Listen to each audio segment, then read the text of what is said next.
Hello and welcome back to the CJ Wright YouTube channel. You will see that I'm wearing my Chelsea t-shirt. It's just because I've come back from the gym. But if you don't like Chelsea, then still watch the video. But you need to understand that Chelsea are the best team in the world right now. And yeah, I don't want to hear no, I don't want no smoke. Just telling you that as fact.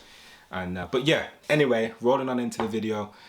I got my Lucozade Sport, no caffeine, for those of you that are interested in Lucozade Sport. I'm not advertising them, by the way. I'm just saying I've got my Lucozade Sport because I need a bit of energy to get this video going. Let's get it. That's right. CJ Wright. Today, we're going to talk about something really important, which is how to create character voices that are inspiring and that stick in your audience's minds, because the reality is when we watch our TV shows or when we go to watch a play in a theatre, what we're looking for is interesting characters that when we leave that theatre or we leave the cinema or we finish watching a film on our sofa when we're watching Netflix, we want to say, actually, that character was hilarious, or that character really got me thinking, or I really like when that character did that, because these are the things that help an audience to feel like they've watched something good and inspiring. So the first thing, I don't know why I put two things up then, but the first thing is, in order to create interesting characters, you want to write what you hear. And I know that sounds a bit weird, but for example, let's say you're from Birmingham like I am. I'm from Birmingham, currently live in Warsaw, so the accent is slightly different.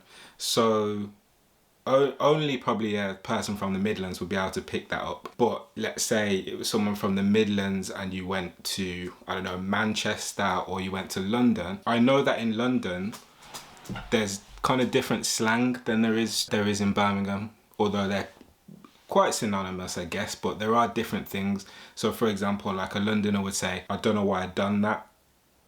I don't, like when I lived in London, they used to say that all the time. I'm thinking, why do you say I don't know why I done that instead of I don't know why I did that?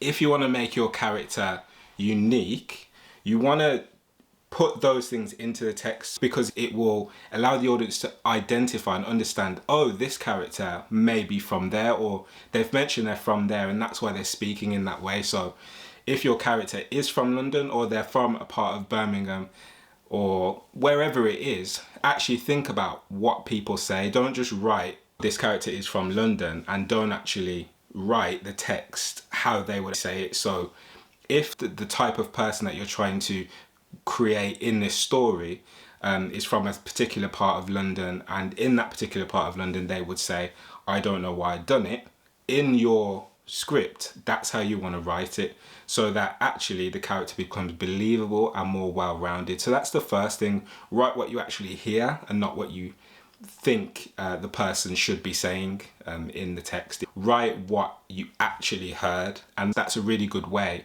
to establish those character voices and make them sound really authentic. So the second point, it's about traveling more. So as I mentioned, different parts of the Midlands will say things differently, I'm sure, and of course different parts of London or different parts of Manchester, wherever it is, or if you're going abroad as well and you've got characters in your play that are from different parts of the world, it may be that you need to immerse yourself in that culture for a little while just to understand how they actually speak or what their mannerisms are, so that for the stage directions, the director can have more of a sense of, actually, that person would do it like this because that's how it's been written in the text.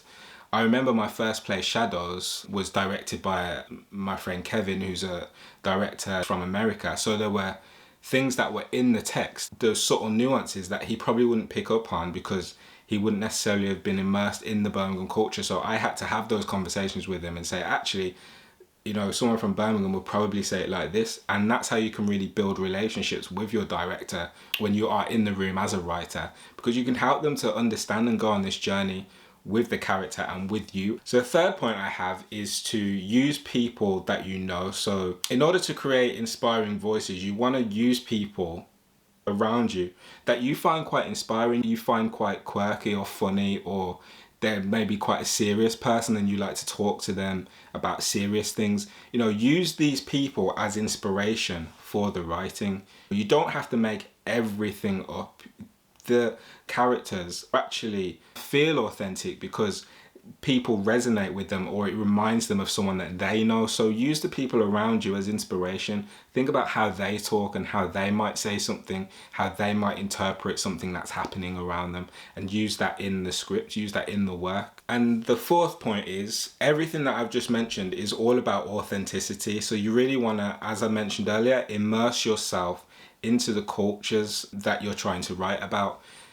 And that doesn't necessarily mean spending years on end in a part of the world or in a particular city. It just means watch videos, network, meet people that are from those places so that you can get more of a sense of how they might speak, how they might move, or the types of things they like to do. And that way you'll be able to create characters that are more authentic and believable. So I hope you've enjoyed this video. I look forward to hearing your comments. Please do drop it a like and subscribe to the channel. I'm looking forward to seeing what you guys are writing. If you are writing anything at the moment, please do let me know in the comments also. Until next time, peace and love. Take care.